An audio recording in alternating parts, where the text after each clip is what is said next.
নমস্কার, টুকিটাকি ও রকমারি চ্যানেলের পক্ষ থেকে আজ আমার নিবেদন সিঙ্গারা। এর জন্য প্রথমে আমি কিছুটা চীনাবাদাম ভেজে নিচ্ছি। একটু লাল লাল করে চীনাবাদামটা ভেজে নিয়ে ঠান্ডা করতে দিতে হবে। চীনাবাদামটা ভাজার সময় এতে একটুখানি সামান্য পরিমাণ লবণ যোগ করব। এবার লবণটা যোগ করা হয়ে গেছে। এবার এটাকে লাল লাল করে ভেজে নিয়ে আমি এটা প্রথমে তুলে নেব। এটা ভাজা হয়ে গেছে, এটাকে আমি এবার তুলে নিচ্ছি। তুলে নিয়ে ওই তেলের মধ্যেই আমি কিছুটা কিশমিশ ভেজে নেব। যে অল্প একটু তেল দিয়েই খানিকটা কিশমিশ ভেজে নেব। এবার এই তেলে কিশমিশ দিয়ে দিলাম। এবার কিশমিশটা ভেজে একটুখানি জাস্ট একটু শর্টে করে তুলে নেব। কিশমিশ তো নাহলে পুড়ে যাবে, বেশি ভাজার দরকার নেই।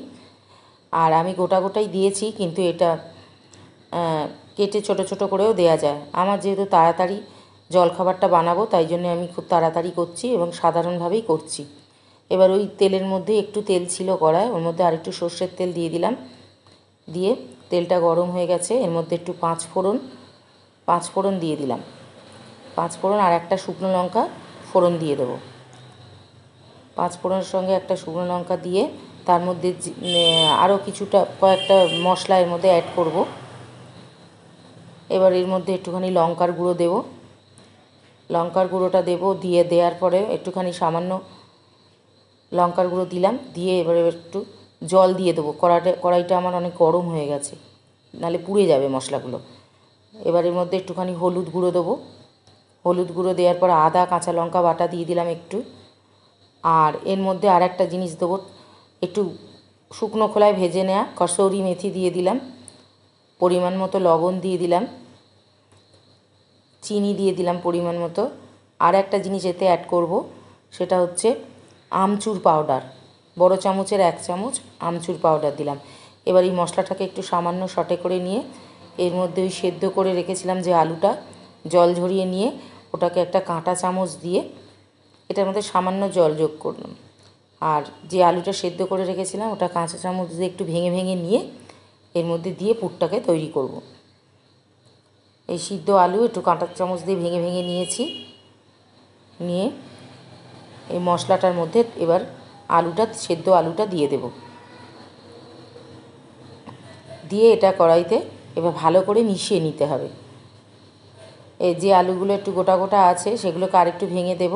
আর আলু এমনি ছোট ছোট করে কেটেও করা যায়, তবে আমি তাড়াতাড়ির জন্য এইভাবেই করেছি। বৃষ্টি পড়ছে বাইরে, কি করব জলখাবার ভেবে পাচ্ছিলাম না। তারপর ভাবলাম একটু সিঙ্গারা করে দিই, মুড়ি দিয়ে খাওয়া যাবে। পুরটা আমার প্রায় হয়ে এসছে। একটু ভাজা ভাজা হবে পুরটা, মানে শুকনো একদম। এর মধ্যে কিশমিশটা দিয়ে দিলাম, কিন্তু বাদামটা আমি পুরটা ঠান্ডা হলে তবে দেব। কিশমিশটা দিয়ে এবার ভালো করে মিশিয়ে নেব। পুরটা যত শুকনো হবে সিঙ্গারাটা করতে তত সুবিধে হবে। মোটামুটি পুরটা আমার হয়েই গেছে। এবার এর উপর একটুখানি আমি গরম মশলার গুঁড়ো ছড়িয়ে দেব। একটু গরম মশলার গুঁড়ো দিয়ে দিলাম। এবার পুরটাকে একটা পাত্রে আমি এটাকে ভালো করে মিশিয়ে নিয়ে পুরটাকে একটা পাত্রে ঢেলে নেব। শুকনোই হয়েছে, ঠান্ডা হয়ে গেলে আর একটু শুকনো হয়ে যাবে, ঝরঝরে হয়ে যাবে। কিন্তু বাদামটা এখন মেশাবো না। আর আমার এই যে ময়দাটার মাখা হয়ে গেছে, এর মধ্যে একটুখানি জোয়ান দিয়েছি, একটু লবণ, একটু তেলের ময়ান দিয়েছি, আর একটুখানি বেকিং পাউডার দিয়েছি। দিয়ে ময়দাটাকে আমি ভালো করে মেখে নিয়েছি। এবার এটাকে লেচি করে নেব। আর এই যে পুরটা রেডি। আর এই বাদাম ভাজাটা আমি পরে মেশাবো।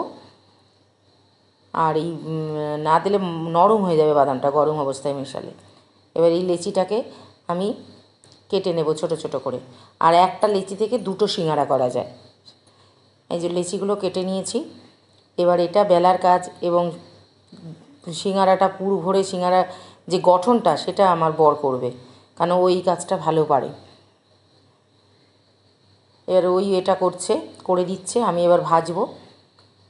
এবার 2-1টা আমি গড়া দেখাচ্ছি আপনাদের, তারপর বাকিগুলো সব গড়া হয়ে গেলে তারপর আমি ভাজবো। একটা লেচি থেকে 2টো সিঙ্গারা হবে।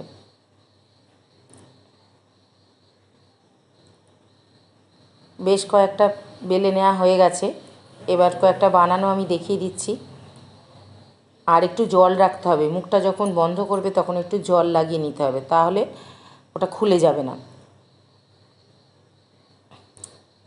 আর এই আমচুর পাউডার আর কসৌরি মেথি দেওয়ার জন্য সিঙ্গারার টেস্টটা খুব ভালো হয়। পুরটা আমি খেয়ে দেখেছি, খুবই সুন্দর হয়েছে।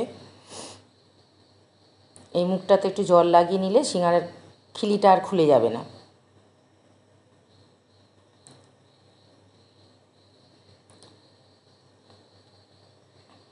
আর একটা আমি দেখিয়ে দিচ্ছি বানানো।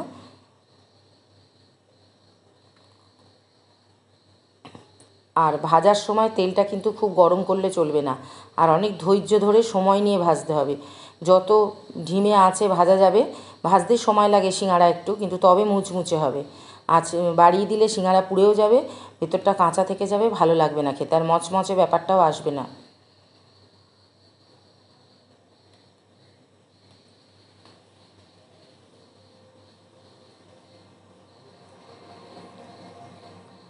এই তেলটা মোটামুটি গরম হয়ে যাবে, যেই তেলটা বসিয়ে দিয়েছি। এই আমার এতগুলো সিঙ্গারা গড়া হয়ে গেছে, এইগুলো আমি এবার ভেজে ফেলবো। তবে অনেক সময় নিয়ে ভাজতে হবে, আঁচ একদম বাড়ানো চলবে না।